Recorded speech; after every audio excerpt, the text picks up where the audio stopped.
Okay, by now you are familiar, if you've been following some of my posts, with the idea or the understanding that we have two aspects to our autonomic nervous system.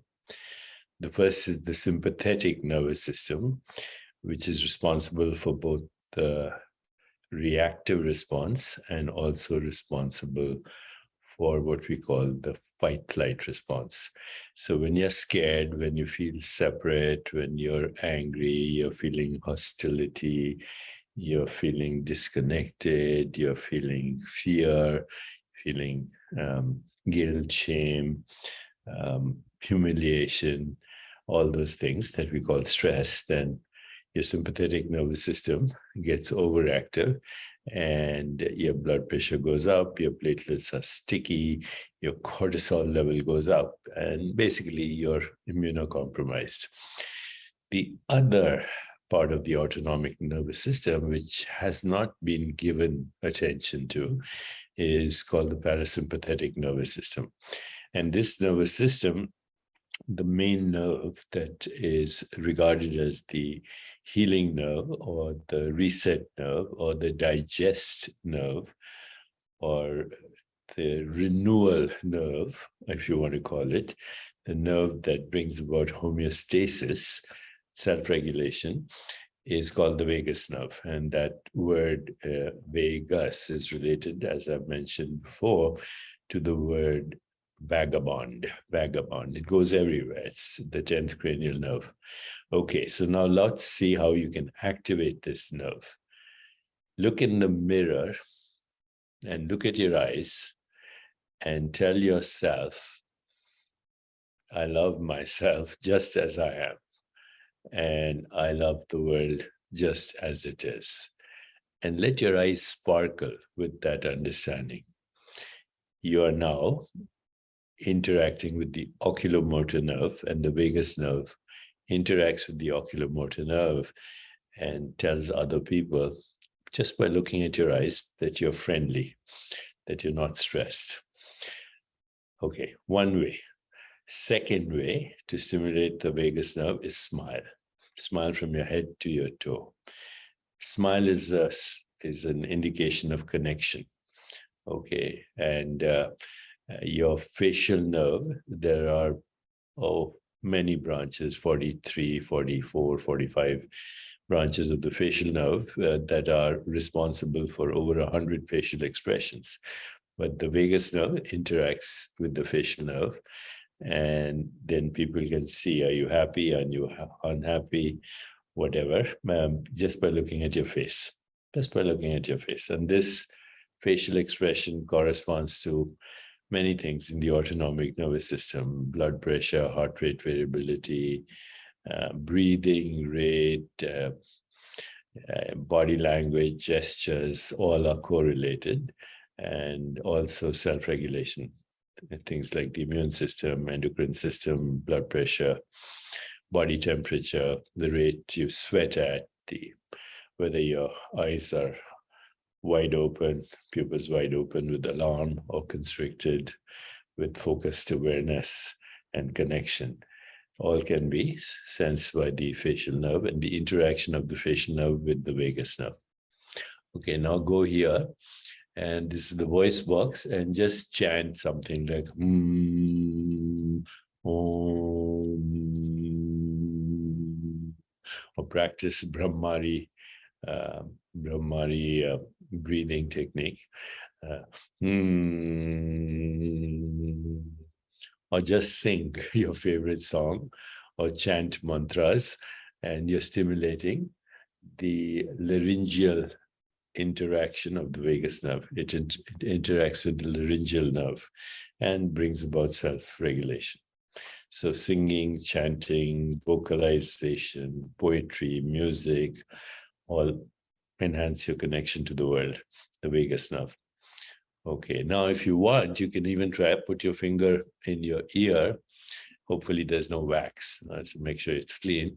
And then right behind your eardrum, where the eardrum is, at upward, the upper border of the eardrum, both sides, and there's a back border of the eardrum. There's a ridge at the upper border and the back border. And you just gently massage it for a minute, 2 minutes, or this one too. Okay, massage it. And what you're doing is you're stimulating the auricular branch of the vagus nerve. And if you have a, monitor, you'll see that heart rate variability, etc., changes as you massage the auricular branch of the vagus nerve. Okay, so now we're moving downwards.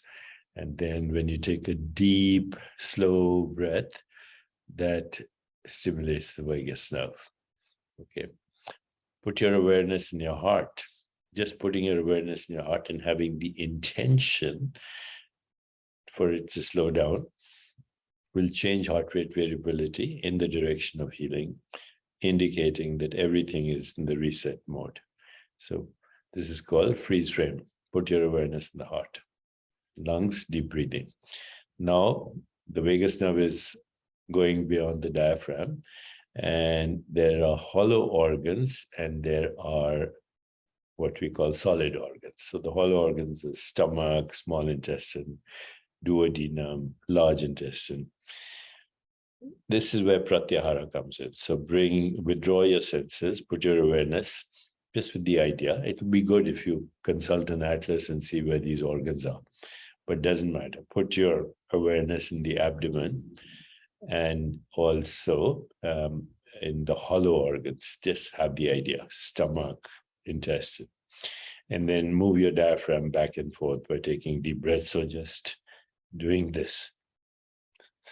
This is called it's a mudra. Okay, mudra. Uddiyana Bandha or mudra, doesn't matter what you call it. Mudra is symbolic representation with the hands of any associated mantra, sound, yantra, etc. But what you can do is you can practice squeezing your abdomen back and forth and even bending it. That's called the Uddiyana Bandha. And you'll be stimulating the vagus nerve and the branches to the hollow organs. Now you can, in your mind, if you know the location of the solid organs, liver, spleen, kidney, you can do the same thing. Okay, put your awareness in the abdomen and do Uddiyana Bandha. Okay, bend your solar plexus a little bit and then squeeze the abdomen back and forth. Vagus nerve, solid and hollow organs of your abdomen. Now go a little lower into your pelvic region where the reproductive organs are for women, and where for men there's the urethra and the bladder, etc., and of course for women as well. And then practice the mudra, which is called Muladhara Bandha, or Bandha, sorry, not mudra. Lift the pelvic floor up and down, squeeze it up and down, and you'll be stimulating the vagal branches of the reproductive organs and the bladder and the urethra. Okay, and finally go right to where your anus is, and then there's something called the Ashwani Mudra, where you squeeze your anus like a horse. You see when a horse is defecating, sphincter goes on and off. It's one of the best ways to stimulate the branches of the vagus nerve that are going to your prostate, and in women to the genital organs as well, etc. So now we've tracked the vagus nerve from the brain into all the viscera of the body. This process is a combination of visceroception and interoception and vagal stimulation. Okay. And this is something you can do anytime. Furthermore, when you practice yogasana, you also stimulate different branches of the vagus nerve. What was I going to say? The biological correlates are very obvious. And if you become a master of activating the vagus nerve, you'll also become a master of regulating your autonomic nervous system, everything from body temperature to blood pressure, to heart rate variability, to regulation of the endocrine system, of the immune system, because they're all correlated in the field of consciousness. And right now, you are using consciousness, attention, pratyahara, and a few other things, bandhas, to activate almost every branch of the vagus nerve. Try it. Good luck and all the best.